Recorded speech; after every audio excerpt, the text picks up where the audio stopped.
संग खेलतिया होलिया रे, आज दूसरा संग खेलतिया होलिया रे। रंग डलवाओ तो नहीं के जनुआ रे, रंग डलवाओ तो नहीं के जनुआ रे। दूसरा संग खेलतिया होलिया रे, आज दूसरा संग खेलतिया होलिया रे।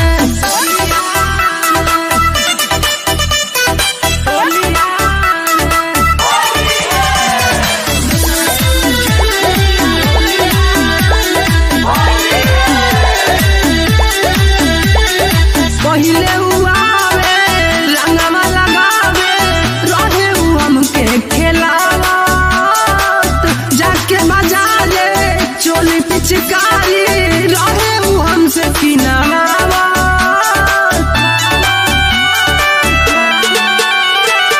पहिले हुआवे रंगवा लगावे, रहे हमके खेलावत, जाके बाजारे चोली पिचकारी रहे हमसे किनावत। होली में भाईल गवनवा रे, आज होलिया में भाईल गवनवा रे। दोसर रंगला से परला अंगवा रे, आज दोसर रंगला से परला अंगवा रे। रंग डलवाओ तो नहीं के जनुआ रे, दोसरा संग खेलतिया होलिया रे, आज दोसरा संग खेलतिया होलिया रे।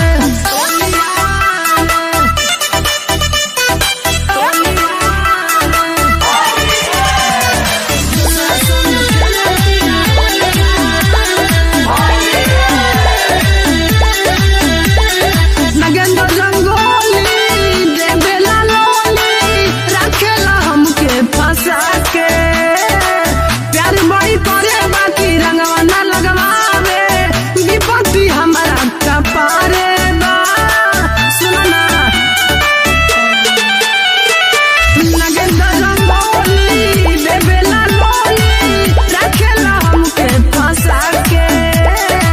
प्यार बड़ी करे बाकी रंगवा न लगवावे, विपत्ति हमारा कपारे बा।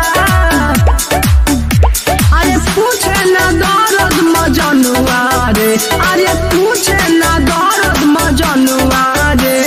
दोसरा संग खेलतिया होलिया रे, आज दोसरा संग खेलतिया होलिया रे। रंग डलाओ तो नहीं के जनुआ रे, दोसरा संग खेलतिया होलिया रे, आज दोसरा संग खेलतिया